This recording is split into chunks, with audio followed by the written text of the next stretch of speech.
il y a 2000 ans. Elle s'appelle encore Burdigala, et c'est déjà un grand port qui importe et exporte du vin à travers tout l'Empire romain. Ce qui ne dissuade pas Rome d'envahir la Gaule. Les Romains développent bien la ville, mais prélèvent toujours plus de taxes sur le commerce pour financer leur vie. Les habitants de Burdigala trouvent la barre. Ils se mettent à produire leur propre vin, et le tour est joué. Bordeaux se lance dans l'activité qui va la rendre mondialement célèbre. Cette renommée ne s'est pas faite en un jour. Elle fut l'œuvre de générations de vignerons et de grands propriétaires, d'aventuriers, de géants, même de poètes. Honoré Rosol, un grand érudit né au IVe siècle. Il fut d'abord précepteur du jeune empereur Gratien, puis préfet des Gaules. Mais c'est du poète du vin que l'on se souvient.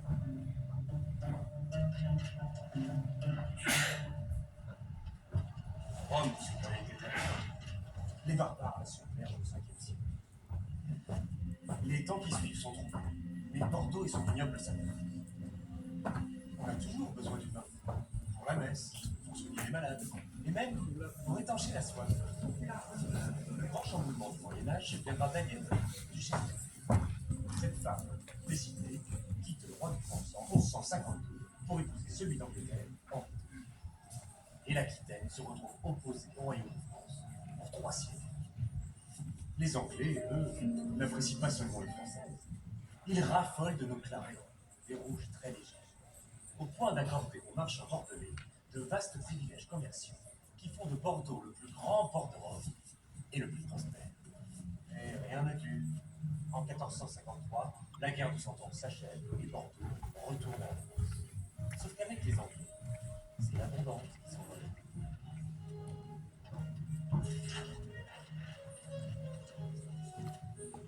Voilà. Un peu austère, ces messieurs, non? Ne vous fiez pas aux apparences. Dès le début du XVIIe siècle, ces marchands hollandais vont devenir les rois du commerce mondial. Ils vont ramener Bordeaux au sommet. Nous voilà chez Jean-Simon Bayerman, qui fonde en 1620 la première maison de négoce bordelaise. Elle s'installe dans ces forêts, qui vont devenir les châteaux. Les Hollandais adorent ces vins de palais, noirs, forts, qui annoncent les vins actuels. Mais en bons commerçants, ils poussent nos viticulteurs à se diversifier en produisant des blancs séchés, comme à Bergeron. Ils apportent aussi de nouvelles techniques de conservation du vin et assèchent les marécages du Médoc et des Vallées, ces terres proches de la Garonne. Mais avant eux, un autre homme a marqué les pétrons, un authentique Bordelais, Michel de Montaigne, guerrier et diplomate, maire de Bordeaux et philosophe, et aussi vigneron.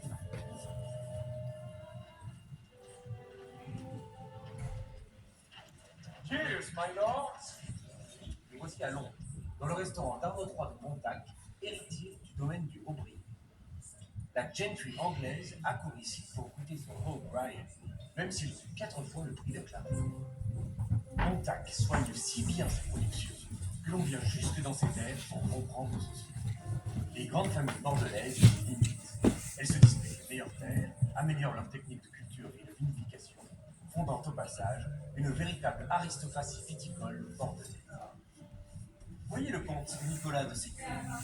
Déjà héritier des domaines de Latour et Latte, il rachète Mouton, Calon-Ségur, Marc, Fontécanet. On le surnomme le prince des vignes. Les vignerons de Sauternes innovent aussi, jusqu'à obtenir des vins suaves et liquoreux qui ravissent les clients du vin. La demande flambe, suivie par les prix. Il manque pourtant une chose à cette révolution. La voilà, c'est la bouteille en verre. Elle va bouleverser le commerce.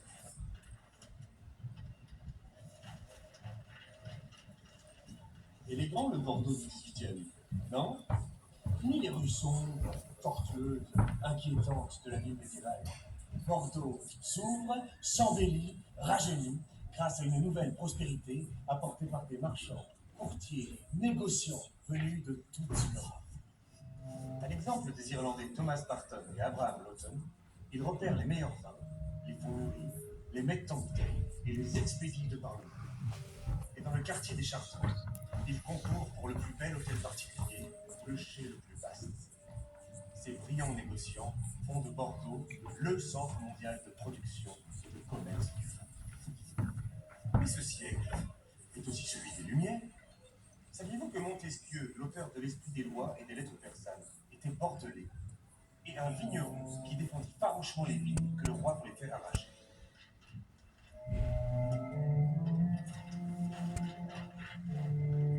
Un peu sombre, nos amis girondins. Mais comprenez-les, leur révolution se prépare à les engloutir. Une révolution, puis un empire en guerre avec toute l'Europe, c'est peu propice aux affaires. Il faudra attendre 1820 pour qu'elle reprenne. En 1852, le train arrive à Bordeaux. 8 ans plus tard, Napoléon III signe des accords d'échange avec l'Angleterre. Et le commerce du vin redécolle. Nos vignerons aussi y mettent du leur. Cépages plus résistants, drainage des sols, taille longue, notre vignoble atteint sa surface la plus grande dans la seconde moitié du siècle. Les grands bourgeois se ruent sur la ville. À leur tour, c'est à qui se fera construire le plus beau château par les meilleurs architectes. Eh oui, ainsi, les grands crus de Bordeaux deviennent des châteaux. Pour l'exposition universelle de 1855 à Paris, Napoléon III fait établir le classement des vins de Gironde, qui reste toujours la référence pour les amateurs de vin. C'est l'apogée de cette belle époque.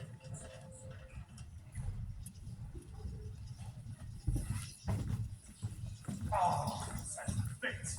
Impossible de s'en débarrasser. Ce hideux parasite, c'est Phylloxéra, qui ravage les vignobles pendant quelques années. C'est le paradoxe de cette fin de siècle. Chaque jour apporte une nouvelle découverte et le lendemain, une catastrophe. Suite de mildiou, il faudra l'invention de la bouillie bordelaise par les chercheurs Alexis Millardet et Ulysse Gagnon pour sauver notre ville. Mais il y aura laissé un quart de sa surface et beaucoup de sa saveur. 1914, les hommes déclenchent l'apocalypse. La qualité attendra, car la guerre réclame surtout du rude pinard pour donner aux soldats le courage d'affronter l'acier brûlant. Le retour à la prospérité passera par celui du coût. Dès 1924, Philippe de Rothschild se met à embouteiller et étiqueter sa production. Les grands propriétaires suivent l'exemple. Le mise en bouteille au château s'impose sur l'étiquette.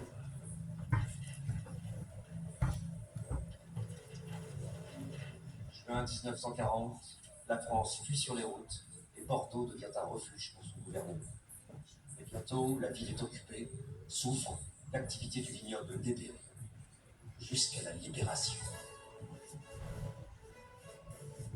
Bordeaux, la résiliente, peut dès lors entrer dans l'ère moderne. La belle réputation de ces vins s'est étendue à toute la planète, et désormais c'est tout le modèle bordelais qui s'exporte. Ses châteaux, ses cépages, ses savoir-faire, mais aussi les découvertes de ses chercheurs sur les terroirs, les arômes des vins ou le suivi à distance des vignobles. Fort de cette réussite, hommes et femmes du Bordelais affrontent maintenant les défis du XXIe siècle. Attention de plus en plus forte à l'environnement et à la biodiversité, prévention et adaptation au réchauffement climatique. Et les vignerons ouvrent toujours plus grand les portes de leurs châteaux, chais et vignobles aux millions de visiteurs venus du monde entier pour y découvrir les cultures du vin et le fêter tous ensemble.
sucré des raisins sauvages. Je suis né du travail des mains humaines, du prodige de la fermentation. Amis des humains, je leur donne le courage de quitter leur rivage. Ils m'offrent le monde à conquérir. Ils m'appellent le vin.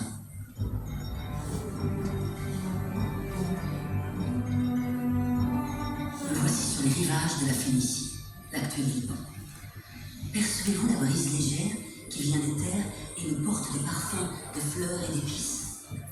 Elle gonfle déjà notre voile et va nous porter jusqu'aux confins du monde. La cale est pleine, on peut partir. En route.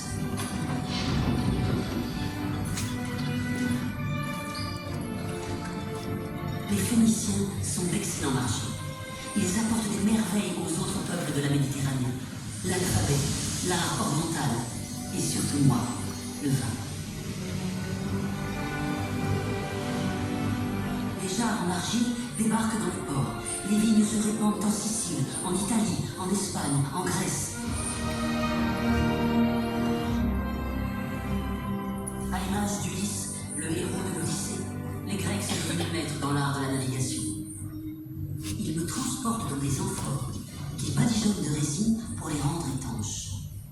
La forme de chaque amphore indique de quelle région je viens. Je m'étends par le commerce, mais aussi par la conquête. À mesure que l'Empire romain s'élargit, je rejoins de nouveaux territoires, toujours plus vastes.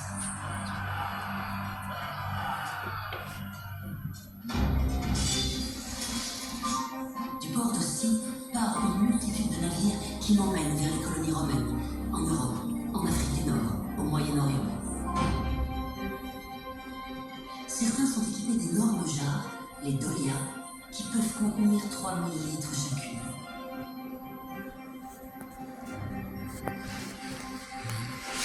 Dans toutes les colonies romaines, comme Carthage, les peuples me célèbrent par des rites et des libations.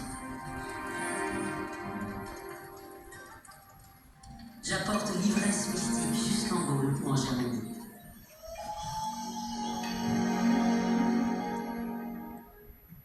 Au Moyen-Âge, je poursuis mon périple vers le nord. Le roi d'Angleterre me fait venir des bords de l'Aquitaine, alors anglaise. Mais en 1224, la France reprend le port de La Rochelle. Nous, rois d'Angleterre et ducs d'Aquitaine, n'achèterons pas de vin à une ville ennemie. Dorénavant, nous le ferons venir depuis notre port de Bordeaux. Je m'élance maintenant de Bordeaux vers les côtes anglaises.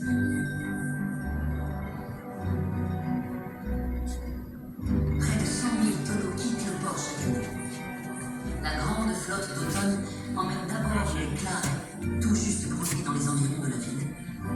Les autres vins de la région, eux, doivent patienter jusqu'au printemps pour voyager.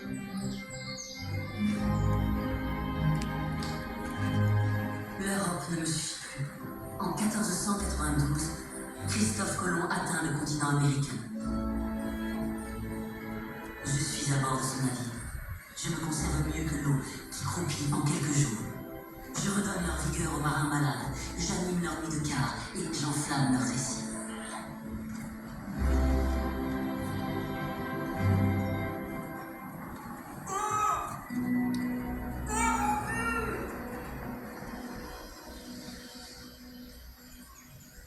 Me voici aux Bahamas et bientôt dans toute l'Amérique.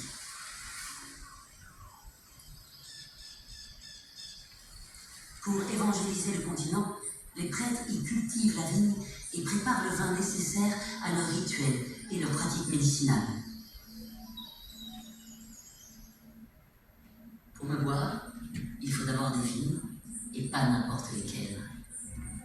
Dans les soutes de leurs vaisseaux, les nouveaux explorateurs emportent les pieds de vigne européens vers de nouveaux horizons. Les Hollandais, friands de vin blanc doux, sont alors maîtres des mers. Ils s'établissent et cultivent la vigne en Afrique du Sud.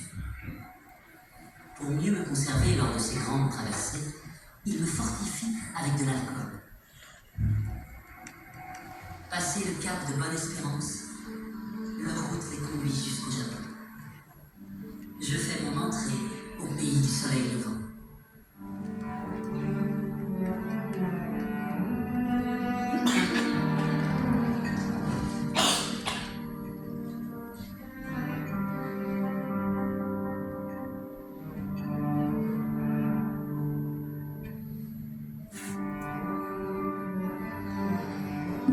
Buvons, mes amis, buvons un verre pour nous rappeler notre terre natale d'Aquitaine.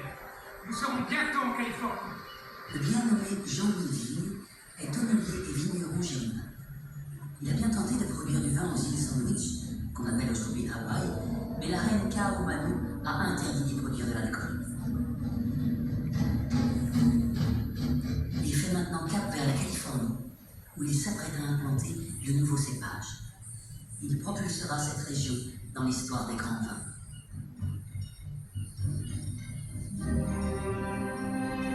Les vignobles s'étendent sur le monde entier.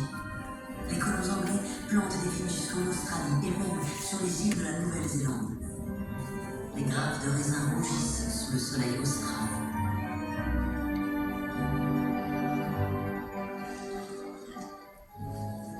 La maladie du phylloxéra ravage les vignobles. Et la France a soif de vin. On construit de nouveaux bateaux-citernes, les pinardiers, pour amener en vrac d'énormes quantités de vin d'Afrique du Nord. Mais je vous l'avoue, je préfère voyager plus confortablement. Lorsqu'on me traite en vin de qualité, c'est en bouteille que je sillonne le mer, emporté au bout du monde en carton ou en caisse, logé dans d'immenses containers.